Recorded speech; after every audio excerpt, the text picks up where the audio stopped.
ঢাকা জেলার আশুলিয়া থানাধীন শিমুলিয়া ইউনিয়নের বারুইপাড়া এলাকা হতে ১০ লক্ষ টাকার মূল্যমানের ৩০ কেজি গাঁজা ও গাঁজা পরিবহন কাজে ব্যবহৃত একটি নোয়া গাড়ি সহ একজন মাদক ব্যবসায়ীকে গ্রেপ্তার করেছে র্যাব-৪। সন্ত্রাস ও জঙ্গিবাদ নির্মূলের পাশাপাশি মাদকদ্রব্য উদ্ধার ও মাদক ব্যবসায়ীদের গ্রেপ্তার সহ নেশার মরণছবল থেকে তরুণ সমাজকে রক্ষা করার জন্য র্যাবের জোরালো তৎপরতা অব্যাহত আছে। প্রতিনিধি নাসিম খান জানান,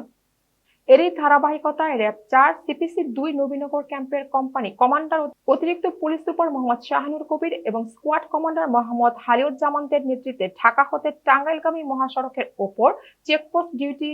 করাকালীন বিভিন্ন ধরনের সন্দেহজনক যানবাহনে থাকা তল্লাশি করে যাত্রীদের একটি গাড়ির চালক সিগন্যাল অমান্য করে চলে যেতে থাকলে বিষয়টি অতীব সন্দেহজনক মনে হয় উক্ত নোয়া গাড়ির পিছু নিয়ে গাড়িটিকে বিকেল ৪টা ৪০ ঘটিকার সময় ঢাকা হতে টাঙ্গাইলগামী মহাসড়কের ওপর উক্ত গাড়িটিকে থামাতে